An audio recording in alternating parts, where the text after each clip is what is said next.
2013 in the continent. But Mm-hmm. prior to that, I was in the States and I was working Okay. as a songwriter. Yeah. So I've got, that experience writing songs for other people, trying to navigate the industry as an African woman outside of Africa. That's a whole Mm-hmm. other ball game right there. How were you able to like navigate contract deals and brand partnerships as an artist? So you have to have a lawyer. Even if you can't afford it, sometimes there's some lawyers that will actually negotiate your deal from you and that get paid on the back end. Actually, all of my deals, like I say, like my first 3 deals that I had, and not just record deals, publishing deals, licensing deals that I had, I was able to negotiate with the lawyer. Hey, please help me cross my T's, dot my I's, and remove language in these contracts that are not in alignment with what I want, and get paid on the back end. Because sometimes we just don't have the money up front. And don't be afraid to use people in law school, like students. They actually know what they're doing. They know how to read a contract. If you can't read a contract in year 1, year 2, like I really don't know, you're not paying attention. So use your friends. Even just the other day, I needed a quick letter. I don't know what I think I was trying to like get someone to stop using I don't know what I was doing, but I just needed a 1-page letter.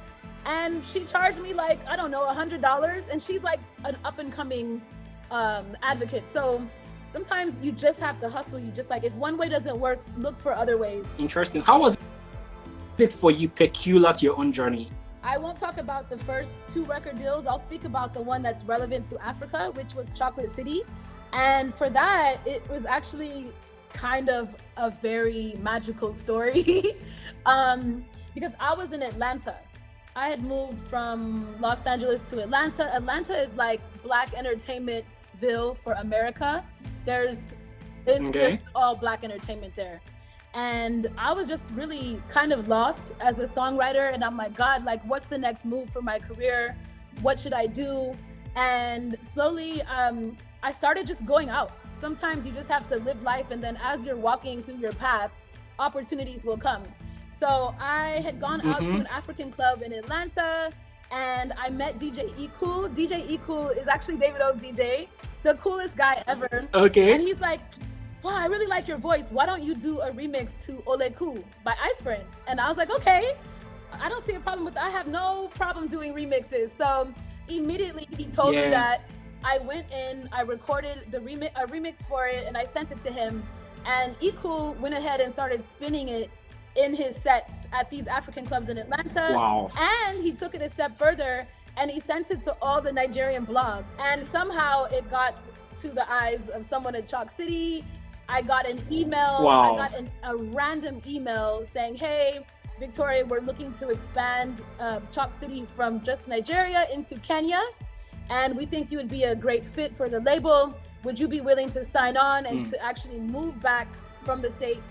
And I was like, yeah. And I knew, because I was like, this is literally an answered prayer. So now let's talk about your course, Strategy to Stage, right? Like, it's a power-packed bundle for like female artists. Tell us about the course.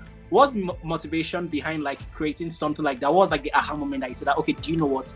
I need to get this done. I was getting a lot of DMs from young ladies asking like, yo, how do you navigate? How do you make certain moves and make it look so effortless? How did you get that connection to this brand? How did you do this? How did you do that? Can you please be my big sister? Can you please help me? And I would actually give advice, just like little things I can say here and there, but I felt like it was never really in depth, in detail. And then it was kind of like a light bulb went in. Like at this point, I've released 5 albums and I'm in between projects right now. What can I do to be useful and to be impactful and to be helpful? And sometimes people, and just like in the digital space, what you have up here is so valuable, and so I just wanted to be of value and be of service in some way. Even if you're not a female artist, if you know any, feel free to share it with them. There's so many valuable gems and so much information. Awesome. And there's a little bit of tea as well, by the way. Like there's some tea in there. I don't want to be messy, but it's kind of hard not to be messy when it comes to the entertainment industry. It's a little hard. Yeah. But yeah. Yeah, how can we get the course? So the course is on Selar. You can go to the Selar website, right? And also there's links.